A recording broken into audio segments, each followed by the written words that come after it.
Okay, now you already know some basic concepts about the ZW3D assembly design.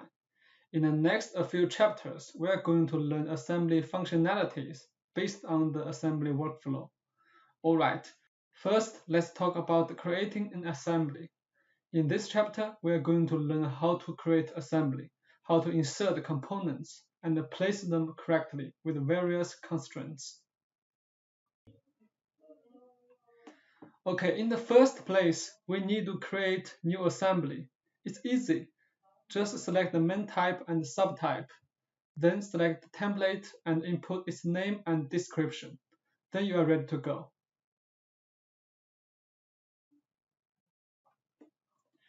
After that, we can insert existing components or new part inside the assembly.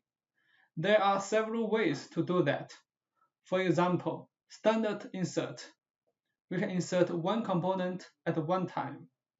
As for multi-insert, as the name suggests, use it we can insert multi-components at one time.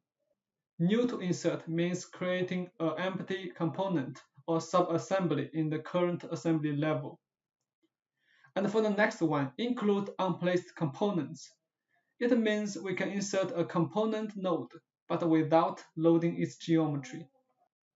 It's useful for some special cases when you need to include the component in the BOM table, but you don't really need its 3D model. And the last one is insert smart fastener, which we will cover it later on. Okay, now let's move over to ZW3D to show you more details. Okay, now we're in ZW3D interface. So first, let's create assembly. Click New. And for type and subtype, we can keep it assembly and standard. And for template, now we only have the default template. And later on, I will show you how to create your own assembly template. Okay, and for the name, you can give it a name you like. ASM001. Okay. And for description, you can make it as you like. For example, here, for ejector.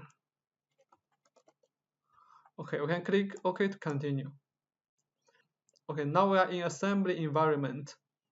And as I said before, in the top is the title. And the lower area is the ribbon. All the commands are in the ribbon area. Okay. And the right is the assembly manager. And the middle is the graphic area. And the right is the file browser and also the standard parts library. Here you can see all the standard parts library here. Okay. And in the bottom right is the output window. And in the bottom left is the command line. It will guide you what to do next. Okay, this is the interface introduction. And next, I'll show you how to insert components. As you can see, we have 5 insert commands here. So let's see it one by one. First is standard insert, which means we can insert a component at one time. Okay. We insert one base plate. And here you can see we have many types of placement method. And the first one is point, which means we can insert once. Okay. Let's insert again. And here you can see the default one, which is also the second one, is points, which means you can insert multi times for one component. And actually we have some other like auto hole match, layout, active frame, and etc. You can try it by yourself. Okay, now we can click OK to get the result. Okay, so this is the standard insert. Okay, now we can delete the useless components copies. Okay, delete. Okay, now let's continue to introduce the next one. New to insert. This one means you can create a new component inside assembly. Here we can give it a name, like part 2. Okay. Okay, now you can see it will activate the new component. For example, we can create a little block here. then we can go back to the assembly level, region it. Okay, now we have created a new component inside the current assembly level. Okay, and the next one is multi-insert. For this one, we can insert multi-component at once. Okay, for example, here we insert 1, 2, 3, 4. Okay, and plus the first one is 5 components. Okay, and here we can set it as scatter, which means it will scatter with a distance. Okay, click OK to get the results. Okay, this is about multi-insert. And the next one is include unplaced component. This one means you can insert a component node without loading its geometry. For example, we insert this one, but you can see after we click OK, there's no geometry in the graphic area. And you can see the icon in front of the component is different with others. Okay, you can see only a node without geometry. But it will include in the 3D BOM. Here you can see.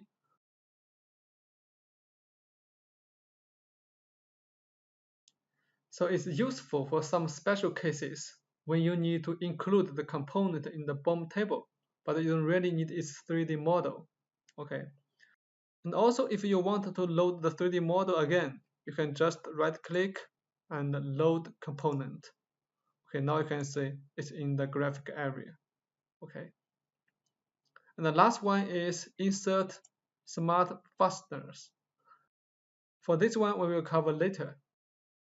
Okay, next I'll show you how to create our own assembly template. Okay, first we'll create assembly. Like we name it ASSM template like ZW. Okay. And now we can set some attribute for it. Here, tools, property. For example, we can set the number like ZW1, 2, 3, 4, 5, 6. We have designer and supplier ZW soft. We can other description keywords, you can add it as you like. Okay, and also we can set the material for it.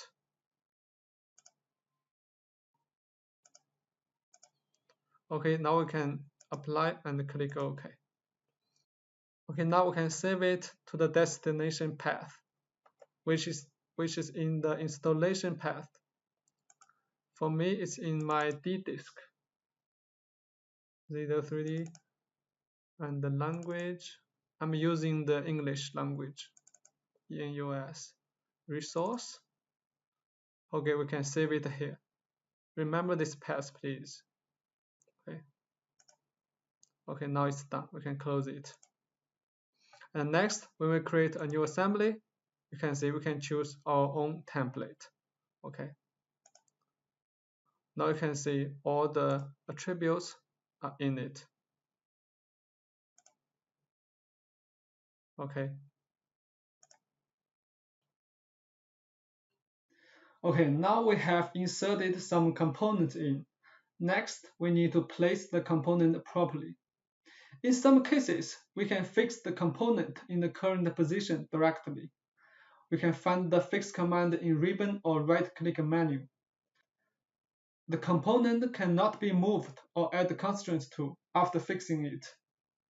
And of course, you can get it back to float by the same way. By the way, for the first inserted component, it's recommended to use frame constraints to make it well-defined instead of fixing it. Just now, I have shown you how to fix the component very quickly. But for most cases, we need to add constraints to make the component well-defined. So next, I will show you how to add constraints to a component. The normal workflow is simple. You just need to select two geometries and then define the constraints you want. then click OK to finish. That's easy to understand, right? Besides that, there are more tips or skills you need to know when adding constraints. First one is manipulate handle. Use it, you are able to adjust the component position for better and more precise results. And another thing about the handle is it will show the freedom degree of the component by different color. And another thing is the mini bar. You can turn it on to get a quicker way to add multi-constraints. Lastly, you can control the display mode of irrelevant components as shade, hidden, wireframe, and transparent. Alright, and when adding the constraints, time to time we need to show the component's datum plan. Here I get you two ways to do it. First way is execute the command in the right-click menu. And the next way is unblank the component datum for all components directly. Okay, now you already know how to add the constraints and all the skills. Next, let's see some common constraints. Here you can see the 11 common constraints in ZW3D. The first one is coincident. Use it, we can make two geometry coincident. The geometry can be face, datum, edge, and also point. It's also one of the most commonly used constraints. The second one is tangent. Use it to make a cylindrical face, conic face, or spherical face tangent to another face. And the next one is concentric. Use it to make two geometries share the same center line. And the next one is parallel. Use it to make two geometries parallel. And next one is perpendicular. Use it to align two geometries at 90 degrees. And the next one is angular. Use it to align two geometries at a certain angle. And the next one is lock. You can use it to keep the relative position and orientation of two selected components. And the next one is distance. Use it to position two geometries by a certain distance. And next one is middle. Use it to keep the base entities in the middle of the center entities. And the next one is symmetry. Use it to make two entities to be symmetrical about datum plan or planar face. And the last one is frame. You can use it to make two coordinate system coincident. Okay, now let's move over to ZW3D to show you more details. Okay, next I'll show you how to add common constraints. Okay, first we need to place one component in. Base plate, add it here. And for some cases, we can fix the component in the current position. For example, we can just right click and fix it. Now you cannot move it, right? But for most cases, we need to add the constraints to make it well defined. Okay, so we can right click again and we make it float. Then it's movable. Okay, next I'll add some constraints to it. For the first inserted component, it's recommended to use the frame constraint. Okay, before that, we need to do more little step, which just show the external datums of the component. There are two ways. The first way is you just right click on it and you unblank external datum. Then you can see it will show. Okay. And the next way is you can right click on the assembly tree and then show history features.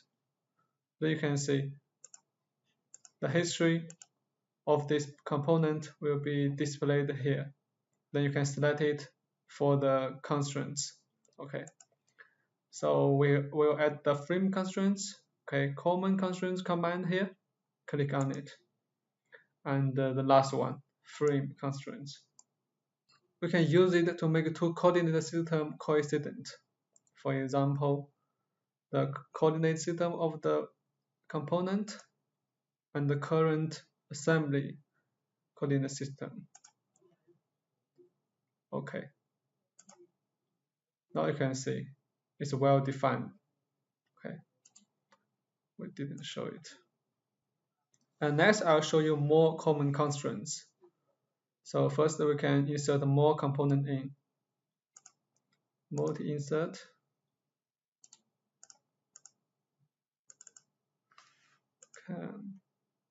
Slider base, slider spindle. Okay. And we can make it scatter. Okay. Now we add more components in. So next, I'll show you how to make this assembly. Okay. First, we add the constraints for this component with the slider base. Right-click, common constraint. So first, we make a coincident. The bottom face and the top face of the base plate to be coincident. Okay. So here you can see, actually we have a mini bar here. You can make it not pop up by uncheck this option. But for me, I used to check it, so you can add the constraints more quickly. Okay, and we'll add more. This hole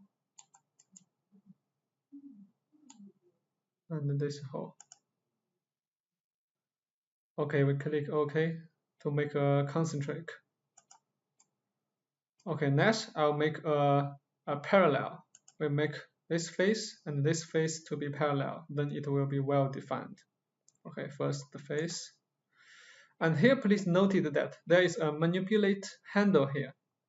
And you can see this handle will show the freedom degree of all directions.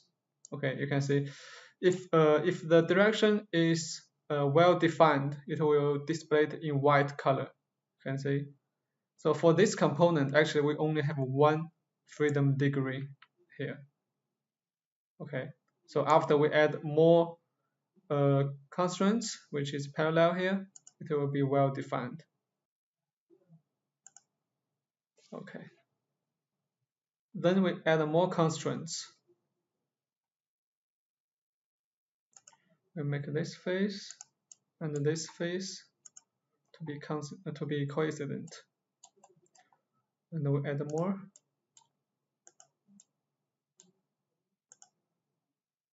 And here you can see, actually you can set the display mode for the unrelated components here. You can see we can set a wireframe or some other display mode. Okay. And continue. And we add more for this spindle.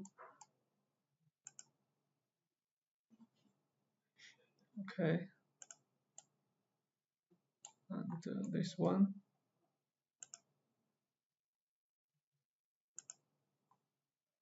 Concentric.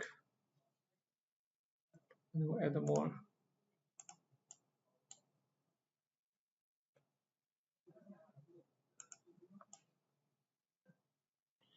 Actually, when sometimes it's difficult to find some geometries, you can just drag it so you can see it more clearly. Okay.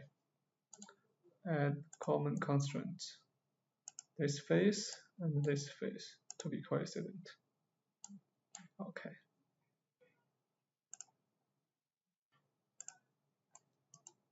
Okay, now let's continue. This face and this face. Okay. And we'll add this face and this face to be coincident. Okay, finally we add a tangent constraints.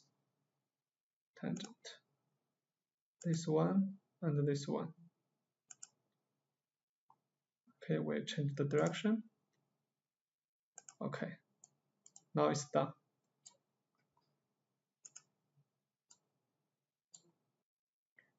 Okay, we can drag it to verify if everything is working fine. Okay, now it's good. Okay.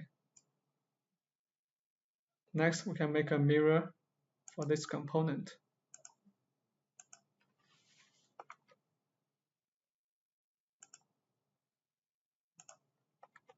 Okay, now we are done.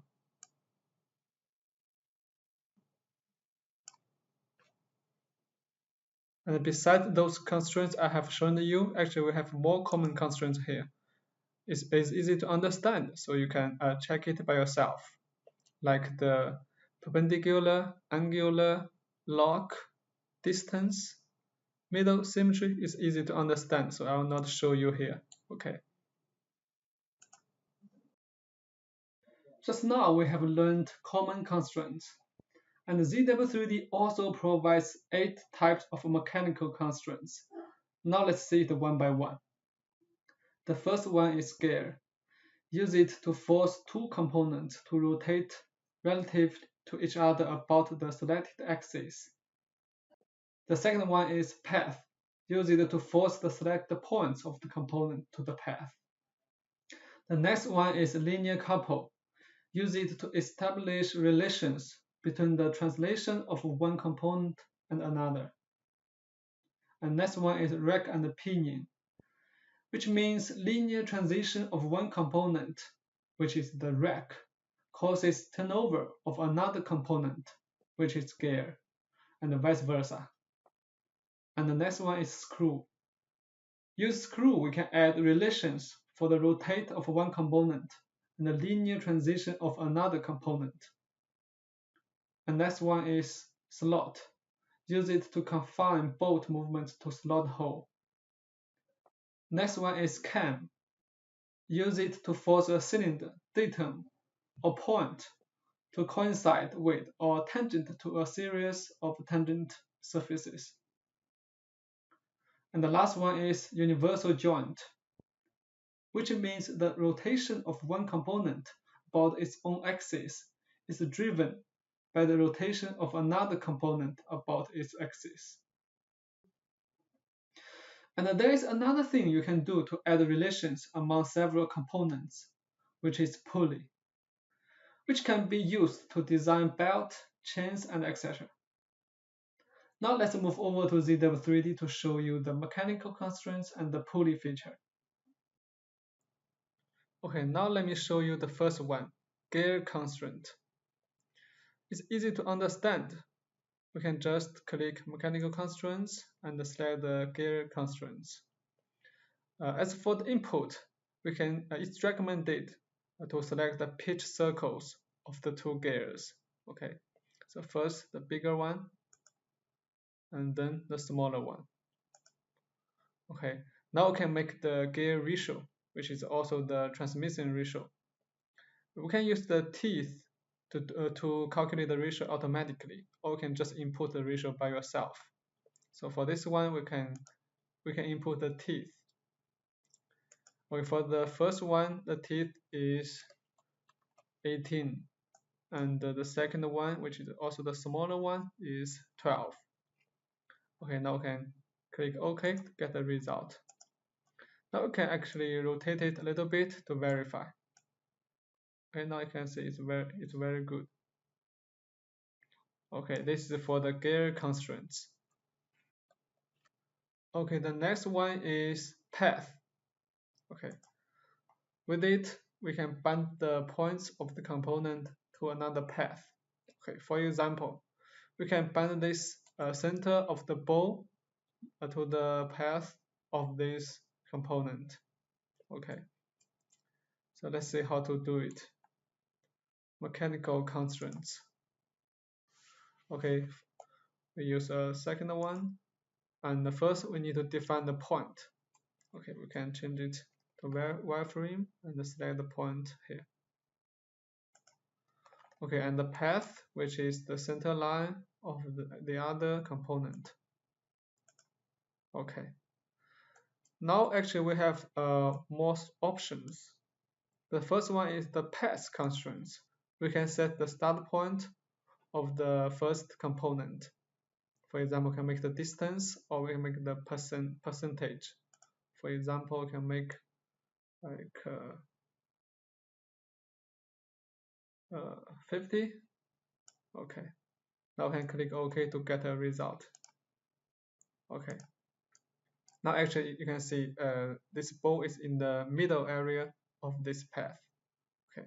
And we can verify it. You can see it's fixed. Okay. So if you'd like to make it run along the path, you can redefine it. Sorry, not this one.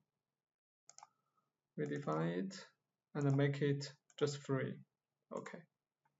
Now you can say it's available to move. Okay.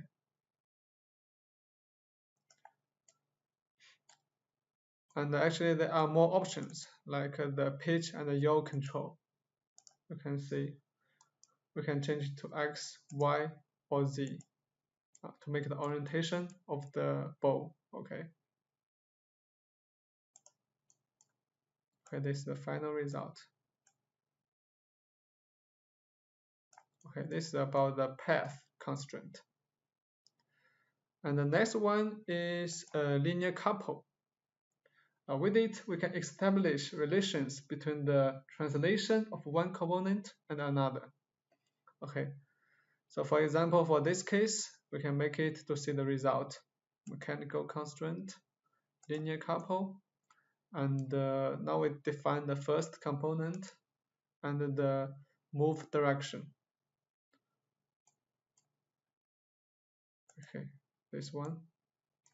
And the second component, and also the direction to move. Okay. Now we need to set the ratio, which means when the first component move, how much will the second component move along it? Okay, so we can make it like 2 here. Click OK.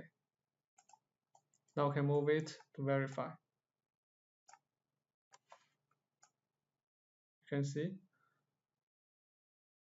the green component is moving slower than the yellow component, right? Okay, and also we can make it like in the other direction. You can flip it.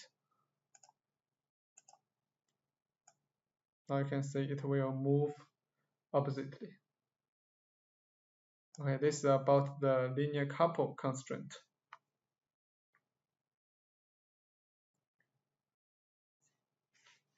And the next one is a rack and pinion.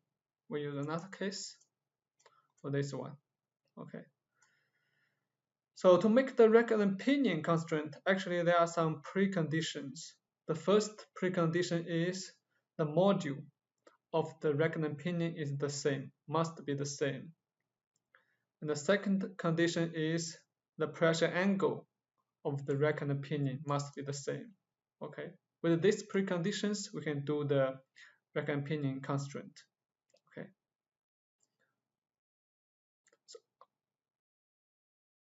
And also, we need to use the pitch circle of the rack and the pinion, of which I already made it before. Okay, now we can make it mechanical constraint, rack and pinion. So first, we select the rack and also the pinion. And here we need to define the value of the distance divided by a revolution. Okay. So this value equals to the pitch distance multiplied by the teeth number of the rack. Okay, which is Z. So actually I already calculate for this case. Okay, so we can just use it. This one, you can see this is the teeth number and this is the pitch. Okay, now we can click OK to get the result. Okay, now we get the result and then we unpress it. Now we can verify the result. This is the final result. Okay, whether you drag the rack or the pinion, the other one will rotate or linear move accordingly. Okay, this is about the rack and the pinion. Okay, next one is screw.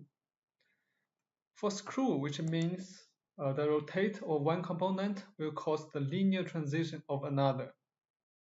So in this case, when we rotate the worm, it will cause the linear transition of the spanner lip. Okay, so before we made this constraint, we need to do one more step. We need to make a assistance line for the spanner, and the assistance line must be coincident with the center line of the worm. Okay, since I already made it, we can continue. Okay, mechanical constraint, screw. So first we select the screw entity. We can select the cylindrical face of the worm. Okay, here we have a little tip. Right click, pick from list. Okay, this is the cylinder face of the worm. And the linear entity here. Okay. For the ratio, it means when the screw turns around, how long will be the linear movement be. So you can calculate by yourself. So for this case, I already calculated as this value. Okay. And you can choose same facing or opposite. Okay. Click OK to get the result. Here you can verify it a little bit. You can rotate this one. Now you can see the spanner lip will move. Okay. Okay, next one is slot constraint. We use another case. Okay, you can see for this case, before we add the constraint, the machine cannot be moving very well. Okay, right? So we can try to add a slot constraint. Mechanical constraint. Okay, for the first entity is the bolt. Okay, and for the slot faces, we can choose one of them, and the other will be selected automatically. Okay, now we can click OK to get a result. Okay, now we can try.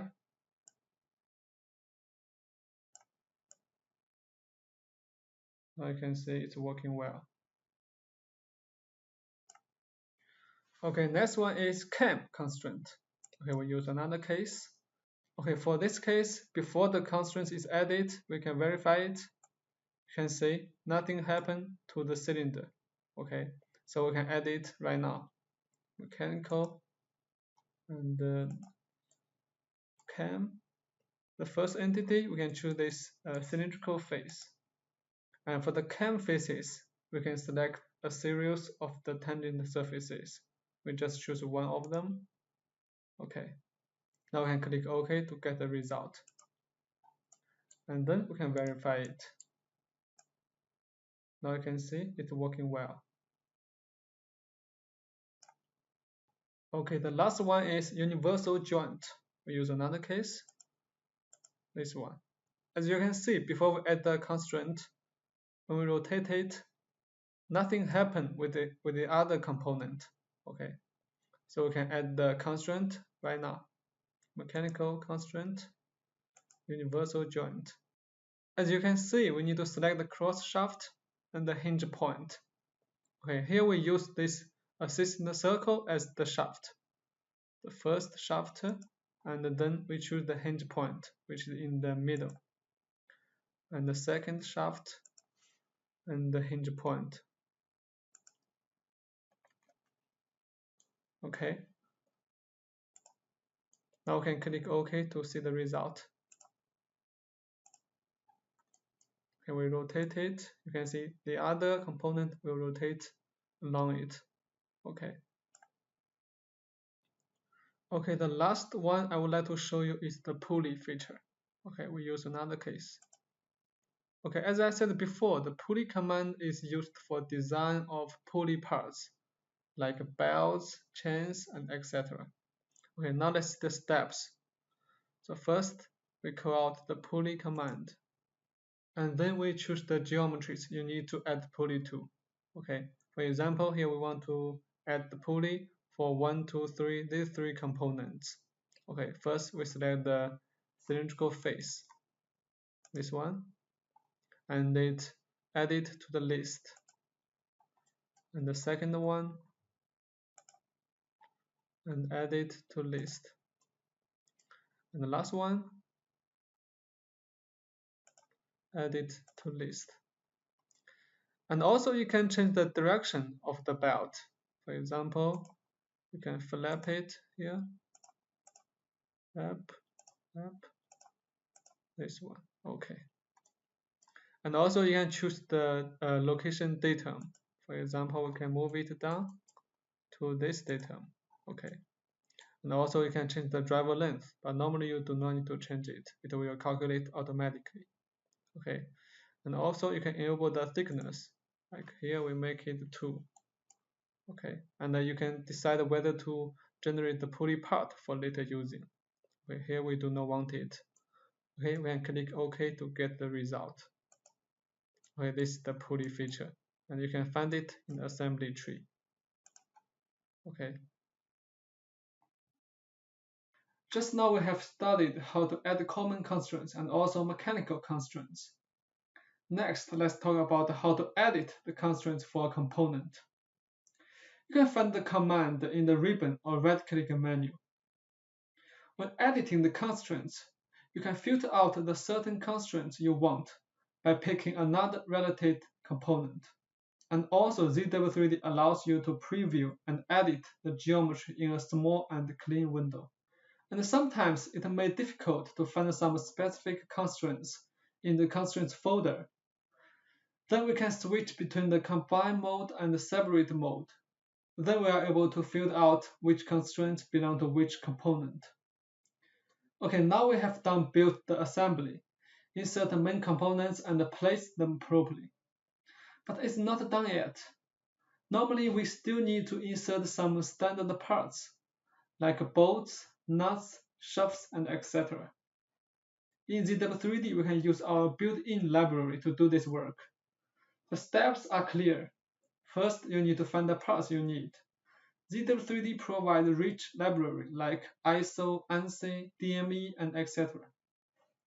Then choose the right type, and then insert it in the assembly through different methods. Similar to the way you insert a common component. Besides built-in libraries, ZW3D has been integrated with mainstream third-party libraries, such as TracePart, Misumi, and Part Solutions. For the first two, they are free, and the last one is partly free.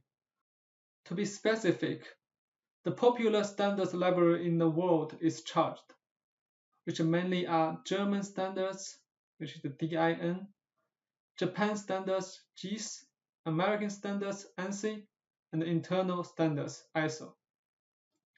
Free ones are some special industries libraries, or some famous company libraries, like ABB, etc. Besides the common way, in fact, we have a smarter way to insert fasteners, which is using the smart fastener command. With it, we can insert the fasteners for different sizes holes intelligently. Okay, now let's move over to ZW3D to show you more details about this part. Alright, just now I have shown you how to add constraints. So next, I'll show you how to edit the constraints. Actually, we have 3 ways to do it. First way is you can add the single constraints in the constraints folder. For example, this one, you can right-click on it, and here you can redefine it, or you can also disable it. Okay, this is the first way. And for the second way, we can use the edit constraints. You can select from a ribbon, or you can just right-click, and then use this one, edit constraint. Okay. And here you can see all the related constraints will be listed here. And you can make a filter like common constraints and mechanical constraints. Okay. And also you can make advanced filter. For example, you can choose another component to filter it. This one. And then you can see it will filter out all the related constraints. Okay. And another tip about the edit constraint is you can show the component in the small window. You can drag it a little bit to make it bigger. Okay. And then actually you can select the geometry in the small window. It's very easy. Okay. For example, here you can select it in the small window. Okay. And the other is similar to the edit constraints. So I will not go further here. Okay. This is the second way. And the last way is using a constraint status. This one. And here actually you can see all the constraint status here. But this is not the point I would like to cover here. So here I would like to recommend to use the pick command. Okay, you can pick two commands. You can pick two components here. For example, this one and the base plate one. Okay, here you can see all the related constraints will be listed here. And also you can jump to edit window. Okay, this is the third way. Okay. And the next skill is about the constraints management. Okay, sometimes it's difficult to find some specific constraint in the constraint folder because you don't know which one belongs to which component. Yeah, it's not clear. So here you can use the right-click menu. Okay, right-click, and here you can see by default it's separated mode, which means the component and the constraint is separated. Okay, we can change it to combined mode. Okay, here you can see this is all the related constraints for the base plate. And this one is all the constraints for the cam component. So now it's clear, right? Okay. Okay, next I'll show you how to insert standard parts from the built-in library. Okay, the first step is we click on the file browser.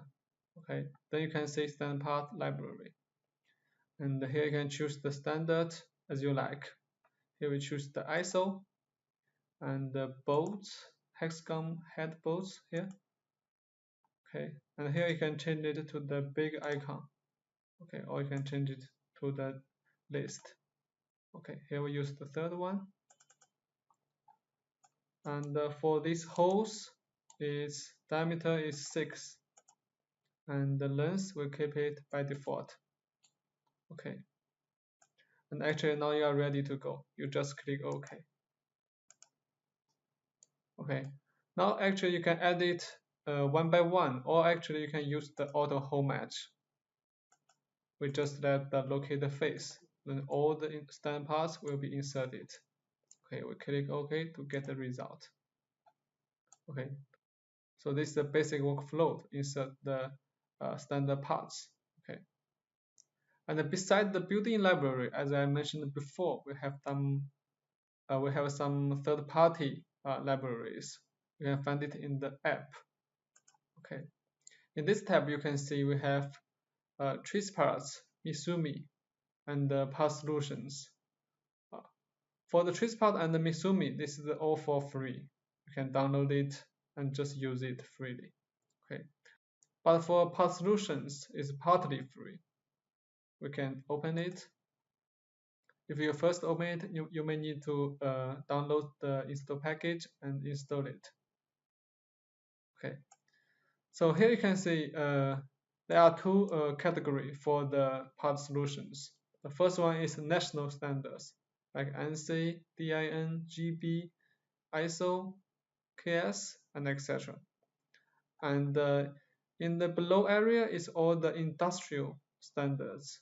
Okay, so for the national standards, it's charged, so you need to buy an extra license. But for the industrial standards, it's all for free. You can use it anytime. Okay. Besides that, we have a smarter way to insert the standard parts. Okay, we use another case, this one. So for this one, actually, you can see we have different sizes of holes. You can see big holes and a small hole. Okay. But here we can use the smart fastener command. Okay. Okay, all we need to do is select the locate face. Okay, we select this one. And here you can see actually it will calculate the holes and match the standard parts intelligently. Okay. So here you can see we have two sizes of standard parts. First one is the size is 2, and the second one is 3.2. Okay. And if you want to edit it, you can just double click it. Here you can see double click. Now you can edit. For example, you can edit the diameter, the length, and other parameters. Okay. And also you can add top stack or bottom stack. Here I'll show you how to add the stack. So take the top stack as an example. You can check it, and here you can see we have add a top stack here. Okay. And for the other one, which is size 2, we also can double click it and add top stack. Okay, now you can see the difference. Okay, this is a very smart way. Okay, and after you click OK, you can see all the smart fasteners will be in the smart fastener folder. Okay, so this is another faster way to add the standard parts. Okay,